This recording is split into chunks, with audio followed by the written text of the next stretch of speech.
bata sembarangan. Untung saja gadis kurir ini melihat. Dia langsung menuju ke arah pria yang sedang menelpon itu. Namun batu bata mengenai kepalanya. Untung kepalanya memakai helm pelindung. Dia tidak tahu kalau pria yang dia selamatkan adalah miliarder. Gadis ini bergegas menghampirinya. Dan bertanya apakah pria ini terluka. Namun pria ini menatapnya dengan kaget. Karena wajah gadis di depannya ini sangat mirip dengan adik perempuannya. Melihat pria ini menatapnya ketakutan. Mengira dia terkejut akan kejadian tadi. Pria ini tersadar lalu bertanya apakah si gadis mau ke rumah sakit. Namun si gadis bilang dia berlatih kekuatan kepala besi. Jadi batu bata bukanlah apa-apa baginya. Si pria memberikan gadis ini kartu namanya. Menyuruhnya menghubunginya kapanpun. Lalu, gadis ini lanjut mengantar makanan. Dan pria ini menelpon adiknya dan bercerita hal aneh ini. Namun Yasmin tidak percaya ucapan kakaknya. Mengira sang kakak sedang bercanda. Tentang adanya saudara kembar yang hilang. Menutup telepon lalu menuju bandara. Menyambut tunangannya, Jaeson pulang dari luar negeri. Seorang pewaris tunggal keluarga konglomerat di Korea. Tentu saja ini diberitakan di berbagai media sosial. Jaeson berterima kasih atas sambutannya. Lalu memalingkan kepalanya dan pergi dengan sinis. Sehingga Yasmin jadi canggung. Di dalam mobil wajah Yasmin pucat. Jaeson memberikan Yasmin seuntai kalung berlian senilai ratusan juta. Menerima hadiah mahal ini Yasmin menjadi bahagia lagi. Memakainya lalu bertanya pada Jaeson. Namun Jaeson langsung tidur dan malas menjawab. Yasmin hanya menghela napas. Meski keduanya sudah bertunangan. Tetapi hubungan mereka seperti orang asing. Setelah makan Yasmin menyarankan meluangkan waktu berdua demi saling mengenal. Namun Jaeson bilang bahwa dia akan membuat daftar pribadi. Jadi tidak perlu buang waktu untuk mengenal. Yasmin ingin mencari alasan untuk pergi. Namun Jaeson selalu saja melihat jamnya. Lalu muncul orang yang menghampiri mereka. Jaeson langsung datang menyapa. Ternyata wanita ini adalah klien besar yang akan bernegosiasi dengannya. Namun wanita ini sudah memutuskan. Barangnya telah ditaruh di mall lain. Ketika ingin pergi, dia tertarik dengan kalung berlian Yasmin. Jaeson melihat ini merasa umpannya berhasil. Lalu menjelaskan. Kalung itu adalah kalung pembawa keberuntungan. Karena membuatnya berhasil melamar. Kalung ini adalah kalung pertama. Yang dirancang almarhum suaminya. Yang juga adalah kalung lamaran di hari pertunangannya. Yasmin baru menyadari dirinya telah dimanfaatkan. Cara Jaeson berhasil membuat klien besar menandatangani perjanjian bisnis. Setelah meninggalkan Yasmin pergi. Yasmin bertanya apakah dia telah dijadikan alat. Jaeson mengungkapkan semua. Lalu menjawab bukankah orang kaya bertunangan untuk saling memanfaatkan. Juga bilang kalau Yasmin ternyata berguna. Seusai bicara dia pergi. Yasmin pulang dengan marah lalu mengeluh pada ibunya. Tak disangka ibunya malah menamparkan Yasmin. Dan menyuruhnya bertahan bahkan jika dianiaya. Jika tidak dapat investasi dari perusahaan Jaeson. Maka perusahaan keluarga akan bangkrut. Hanya pernikahan dengan perusahaan grup Matahari. Baru bisa selamat dari bahaya. Hari pertunangan mereka tiba. Namun Yasmin meninggalkan surat untuk kakaknya lalu menghilang. Ayah Jaeson datang dan bertanya kenapa tidak melihat Yasmin. Ibu Yasmin tak tahu bagaimana menjelaskannya. Datang menemui Ibu Siti. Mengatakan tentang rumor pembatalan pertunangan mereka sudah tersebar. Dalam 2 hari Yasmin harus ditemukan. Kalau tidak, investasi kepada perusahaannya dibatalkan. Ibu Yasmin marah dan bergegas melakukan pencarian. Saat ini sang kakak teringat gadis kurir yang telah menolongnya. Dia ingin gadis itu menggantikan adiknya bertunangan. Di sisi lain, Linda juga mengalami kesulitan. Neneknya tiba-tiba pingsan dan diopname. Sehingga butuh banyak uang. Di saat sedang mencari cara, sang kakak menemukan Linda. Keduanya saling berhadapan. Sang kakak akan membayar biaya perawatan nenek. Linda berubah menjadi orang kaya. Seorang kuli menendang batu bata sembarangan. Seorang gadis menyelamatkan pria di daerah konstruksi. Tak diduga pria ini adalah pria kaya. Karena wajah gadis ini dan gadis yang lari dari pertunangan mirip. Maka dia diminta menyamar menjadi orang kaya yang harus menikahi pewaris keluarga kaya jahat. Hari ini Dani menjemput si gadis desa ke villa mewah. Dia terkejut melihat taman seluas lapangan basket. Ibu Yasmin yang melihatnya juga terkejut. Di dunia ini, ada gadis yang wajahnya persis dengan putrinya. Namun Linda berjalan sambil mengeluh. Karena dia terlihat udik. Demi membuatnya seperti orang kaya. Sang kakak membawanya berdandan. Dari ujung rambut hingga ujung kaki dirubah menyerupai Yasmin. Saat menerima telepon, tiba-tiba gelangnya jatuh dan tak sengaja ditendang orang lain. Linda sadar gelang keberuntungannya hilang. Lalu segera mencarinya. Kebetulan Jaeson ada urusan di sini. Gelang perlahan-lahan mendekat ke arah Jaeson. Tiba-tiba Jaeson melihat gelang itu.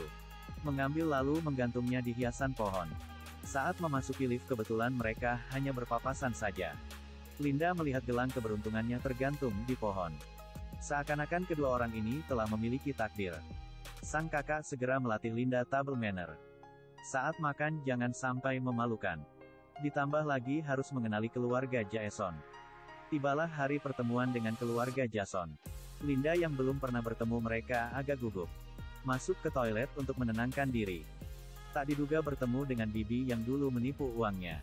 Bibi yang melihatnya langsung kabur. Linda mengejar tanpa memedulikan image-nya. Jaeson berhenti begitu melihat sosok yang ia kenala. Saat ini Linda memukuli si Bibi. Dengan cepat melumpuhkan si Bibi dan mengambil dompetnya. Saat Jaeson perlahan berjalan menuju ke sofa. Untung adiknya memanggilnya. Linda menoleh dan melihat artis terkenal yang disukainya, Jamie. Lalu apakah kakaknya adalah tunangannya? Dirinya yang bersembunyi membiarkan Bibi kabur. Lalu mengatur sikap dingin. Bahkan Jaeson tidak akan menyadari kalau dia adalah putri palsu. Tak bisa menahan tawa mau tidak mau dia tidak bisa bersembunyi lagi. Mendengar Jaeson bicara, Linda bingung. Supaya tidak ketahuan Jaeson kalau dirinya palsu. Linda hanya bisa berpura-pura minta maaf. Sebelum memasuki ruangan, Jaeson memperingatkannya lagi. Perilaku burukmu yang lari dari pertunangan cukup sekali. Kalau tidak ada mau jadi istri lebih baik pergi. Lagi pula banyak yang mau menggantikan posisimu. Mendengar ucapan si jahat ini Linda hampir saja menaikkan kepalanya. Saat memikirkan neneknya yang terbaring sakit. Lebih baik dia tersenyum dan menyelesaikan tugas. Namun saat ini,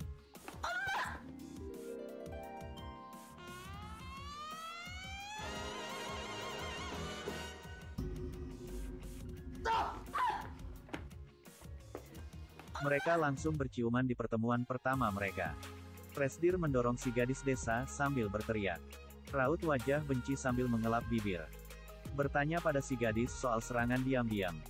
Linda merasa canggung lalu lekas berjalan. Namun di saat makan, tiba-tiba ponsel Linda berbunyi. Nada deringnya adalah lagu yang dinyanyikan Jamie. Identitasnya sebagai penggemarnya ketahuan. Jamie mengundangnya ke acara jumpa fans.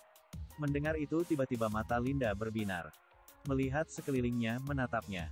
Dia langsung bilang kalau mereka akan jadi keluarga. Sudah seharusnya saling mengerti dan menjalin hubungan baik. Mendengar ini ayah sangat senang pada menantunya. Jaeson tak bisa berkata apa-apa.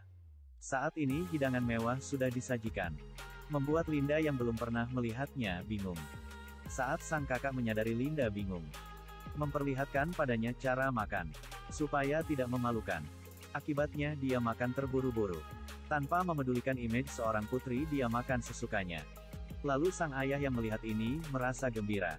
Ekspresi makan lahap juga sebuah anugerah. Mengingatkan mereka berdua cepat menikah. Supaya dia bisa menggendong cucu. Ibu Yasmin hanya bisa segera menyetujuinya. Akhirnya acara makan selesai. Ibu Siti membiarkan Jaeson dan Linda untuk bersama-sama. Ibu Yasmin dan sang kakak pergi lebih dulu. Mengira kalau Jaeson akan mengantarnya pulang. Tak disangka dia hanya berpura-pura saja tadi. Langsung meninggalkan Linda. Linda yang marah mengumpat. Untung saja sang kakak menjemputnya pulang. Mengambil catatan mengenai Yasmin. Data kebiasaan dan juga teman-teman Yasmin. Memintanya untuk menghafal untuk keadaan darurat. Pada saat ini, calon ibu mertua menelpon dan menyuruhnya datang. Segera setelah sampai di rumah keluarga Jaeson.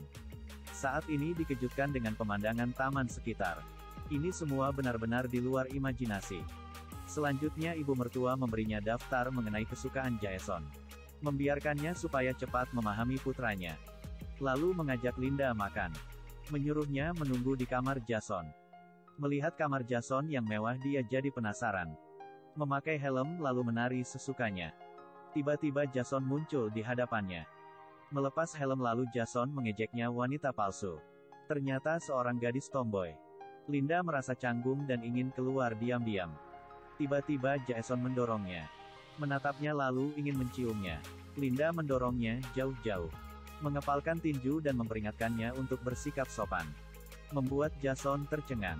Linda sadar dia sedang menjadi dirinya sendiri. Segera berubah kembali menjadi lembut dan cepat pergi. Kembali ke rumah, sang kakak memberi daftar upacara keluarga Jason. Memintanya bersiap jadi menantu yang ikut menjalani upacara keluarga. Namun Linda tidak bersedia. Mengatakan dia hanya menggantikan Yasmin mengikuti acara pertemuan. Sekarang menyuruhnya ikut berbagai kegiatan. Kakak tiba-tiba mengusulkan untuk memberi toko. Mendengar ini wajah Linda pun berubah. Lalu berkata serahkan saja padanya. Tak lama tibalah hari upacara keluarga kakek Jason. Ibu mertua membawanya memberi salam kepada nenek Jason. Tak disangka sang nenek berteriak wanita jahat.